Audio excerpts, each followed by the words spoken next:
എന്നാൽ പിതാക്കന്മാർ അർഹതമില്ല. സുവിശേഷ പ്രസംഗം വഴി യേശുക്രിസ്തുവിൽ നിങ്ങൾക്ക് ജന്മം നൽകിയത് ഞാനാണ്. ആകയാൽ നിങ്ങൾ എന്നെ അനുഗ്രഹിക്കണമെന്ന് ഞാൻ അഭ്യർത്ഥിക്കുന്നു.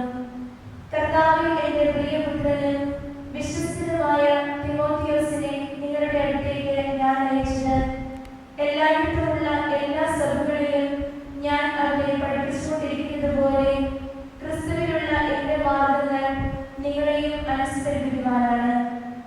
ഞാൻ നിങ്ങളുടെ അടുത്തേക്ക് വരികയില്ലെന്ന് കരുതി നിങ്ങളിൽ ചിലർ ഔദ്യോഗികം ഭാവിക്കുന്നുണ്ട്. എന്നാൽ കർത്താവ് തിരുമനസ്സായ ഞാൻ ഉടനെ തന്നെ അങ്ങോട്ട് വരും. അപ്പോൾ ആ ഉദ്ധതന്മാരുടെ വാക്കുകളെല്ലാം ഞാൻ മനസ്സിലാക്കുക. അവരുടെ ശക്തിയാണ്. ദൈവരാജ്യം വാക്കുകളിലെല്ലാം ശക്തിയിലാണ്. നിങ്ങൾക്ക് ഏതാണ് ഇഷ്ടം? നിങ്ങളുടെ അടുത്തേക്ക് ഞാൻ വഴിയുമായി വരുന്നതോ സ്നേഹത്തോടും സൗമ്യതയോടും കൂടെ വരുന്നതോ?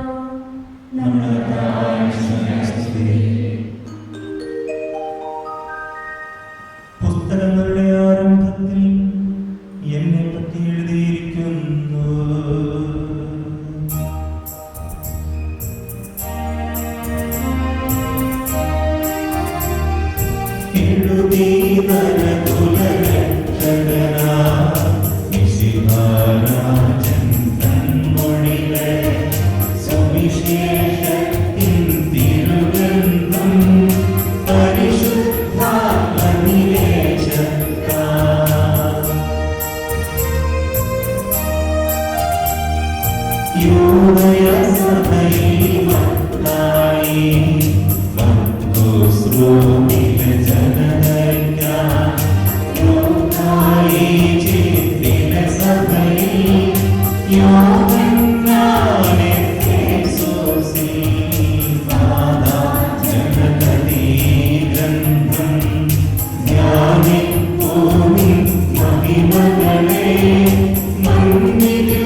സമാധാനം നിങ്ങളോടുകൂടെ.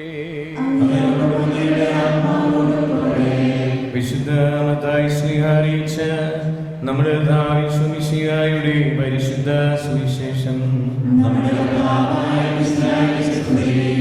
അധ്യായം 6 25 മുതൽ 34 വരെയുള്ളതായ തിരുവചനങ്ങൾ.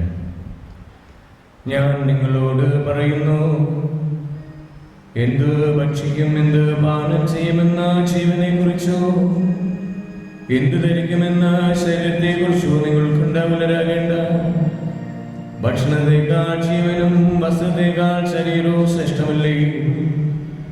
ആകാശത്തിലെ പക്ഷികളെ നോക്കുവിൻ, അവ വിതയ്ക്കുന്നില്ല, കൊയ്യുന്നില്ല, കളപ്പുരയിൽ ശേഖരിക്കുന്നുമില്ല.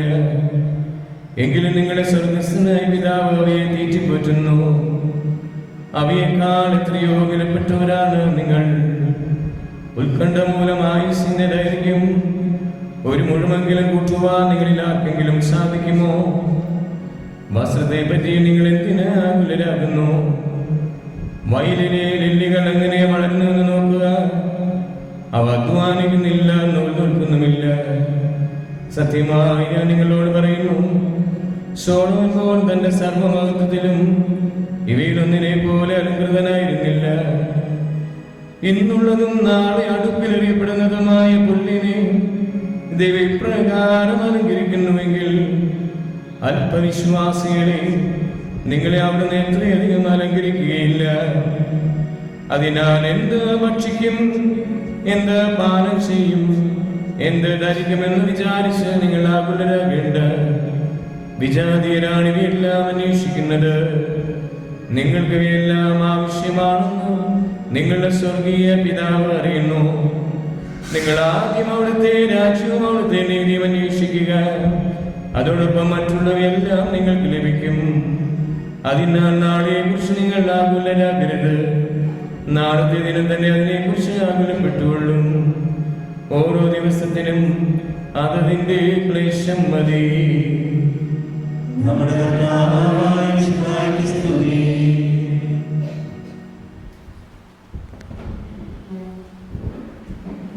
പിതാവിൻ്റെയും പുത്രൻ്റെയും പരിശുദ്ധാത്മാവിൻ്റെയും നാമത്തിൽ ആമേൻ. കർത്താവിൽ ഏറ്റവും സ്നേഹിക്കപ്പെട്ട ബഹുമാനപ്പെട്ട അച്ഛന്മാരെ, പ്രിയ ബഹുമാനപ്പെട്ട തോമസ് ബ്രദർ സാറെ, പ്രിയ സിസ്റ്റേഴ്സ്, പ്രിയ മാതാപിതാക്കന്മാരെ, സഹോദരി സഹോദരന്മാരെ, വിശുദ്ധ ഫ്രാൻസിസ് അസീസിയുടെ ജീവിതത്തിൽ ഒരു സംഭവമുണ്ട്. ഫ്രാൻസിസ് അസീസി അന്നത്തെ ആ കാലഘട്ടത്തിൽ സഭയെ പിടിച്ചു നിർത്തിയ വിശുദ്ധനായ ഒരു വ്യക്തിയാണ്. അങ്ങനെ അദ്ദേഹത്തിൻ്റെ വിശുദ്ധിയുടെ പരിമളം കണ്ട് ഒത്തിരി പേർ അദ്ദേഹത്തിലേക്ക് ആകർഷിക്കപ്പെട്ടു. അദ്ദേഹം പല അത്ഭുതങ്ങളും അടയാളങ്ങളും പ്രവർത്തിച്ചു. ദൈവ സ്നേഹം കൊണ്ട് ആ മനുഷ്യൻ നിറഞ്ഞു. അങ്ങനെ ഇരിക്കെ ഇദ്ദേഹത്തിൻ്റെ അത്ഭുത പ്രവൃത്തികളും വിശുദ്ധിയുടെ പരിമളവും ദർശിച്ച ഒരു ശിഷ്യൻ അദ്ദേഹത്തിൻ്റെ അടുക്കലേക്ക് കടന്നു വന്നു. ഒരു വ്യക്തി അദ്ദേഹത്തിൻ്റെ അടുക്കൽ കടന്നു വന്നു. അങ്ങ് ഇത്രമാത്രം അത്ഭുതങ്ങളും അടയാളങ്ങളും പ്രവർത്തിക്കുന്നു, എത്ര മനുഷ്യരാണ് അങ്ങനെ അടുക്കലേക്ക് വരുന്നത്, എത്ര വലിയ സ്നേഹമാണ് അങ്ങയുടെ, ഇതുകൊണ്ട് എങ്ങനെയാണ് സാധിക്കുന്നത്, അങ്ങ് എങ്ങനെയാണ് പ്രാർത്ഥിക്കുന്നത്? വിശുദ്ധ ഫ്രാൻസിസ് പറഞ്ഞു, നമുക്കൊരു കാര്യം ചെയ്യാം, ഇന്ന് രാത്രി നമ്മൾ പ്രാർത്ഥിക്കാനായിട്ട് പോവുകയാണ്. ഞാൻ എൻ്റെ മുറിയിൽ പോയി പ്രാർത്ഥിക്കും. കുറേ കല്ലുകൾ ഞാൻ എടുക്കും. നമുക്ക് രണ്ടുപേർക്കും കുറേ കല്ലുകൾ എടുക്കാം. കുറേ കല്ലുകൾ ഞാൻ എടുക്കും, താങ്കളും കുറേ കല്ലുകൾ എടുക്കുന്നു. ഓരോ സ്വർഗസ്ഥനായ പിതാവെ കഴിയുമ്പോഴും ഓരോ കല്ലുകൾ ഇങ്ങേപ്പുറേക്ക് മാറ്റി വെക്കണം. ഈ രാത്രി നമുക്ക് അങ്ങനെ സ്വർഗസ്ഥനായ പിതാവെ ചൊല്ലി തീഷ്ണതയോടെ ആത്മാർത്ഥതയോടെ നമുക്ക് പ്രാർത്ഥിക്കാം.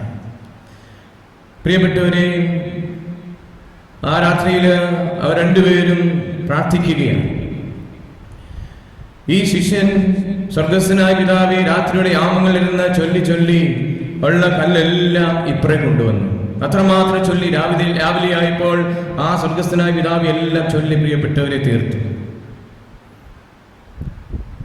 അതിനുശേഷം തൻ്റെ മുറിവിട്ട് ഫ്രാൻസിസ് അസീസിയുടെ അടുക്കിലേക്ക് കടന്നു വരുമ്പോൾ ഫ്രാൻസിസ് അസീസി ഇങ്ങനെ മുട്ടുകുത്തി നിൽക്കുകയാണ്. ഈ ശിഷ്യൻ നോക്കുമ്പോൾ ആ എല്ലാ കല്ലുകളും അങ്ങനെ തന്നെ നിൽക്കുന്നുണ്ട്. ഒരൊറ്റ കല്ല് പോലും ഇപ്പുറത്തെ വശത്തേക്ക് വന്നിട്ടില്ല.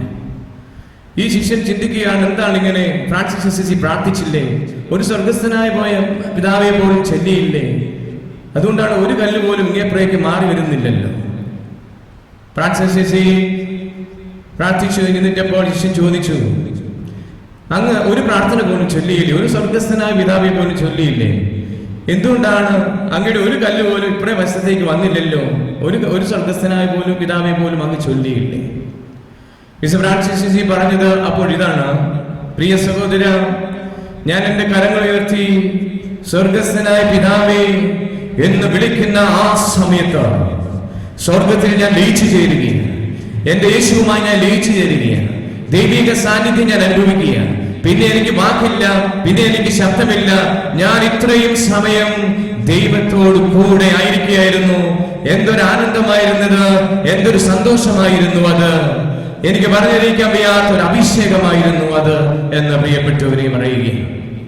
പ്രാർത്ഥനയുടെ ജീവിതം തോമസ് മോർ സാർ പറഞ്ഞതുപോലെ തന്നെ ഇത് തന്നെയാണ്.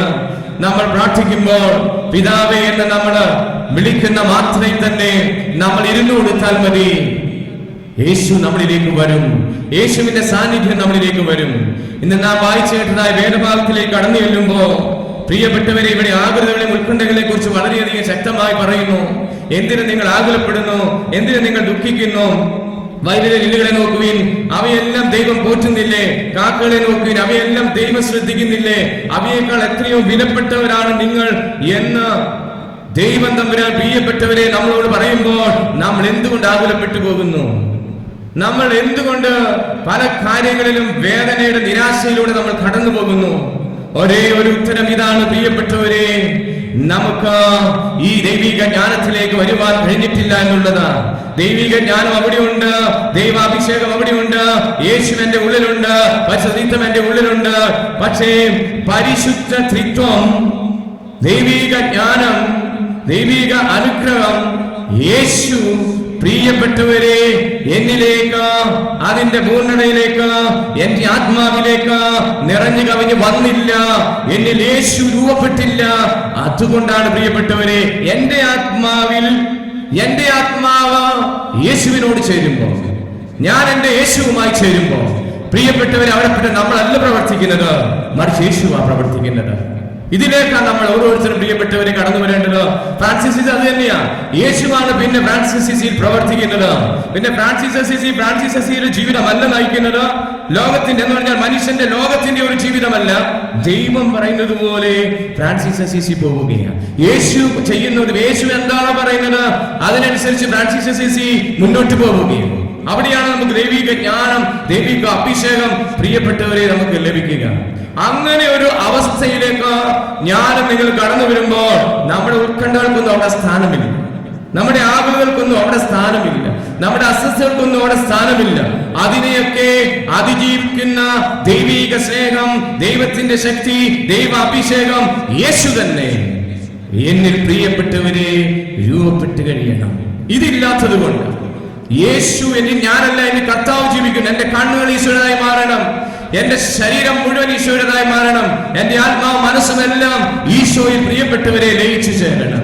അങ്ങനെയുള്ള ഒരു അഭിഷേകത്തിലേക്ക് നമ്മൾ കടന്നു വന്നു കഴിയുമ്പോൾ നമ്മുടെ പ്രാർത്ഥനകള്, നമ്മുടെ എല്ലാവിധമായ പ്രാർത്ഥനകളും ദൈവാക്യത്തിൽ ഒന്നു ചേർന്ന് നമ്മളൊരു ലയനമായി മാറും.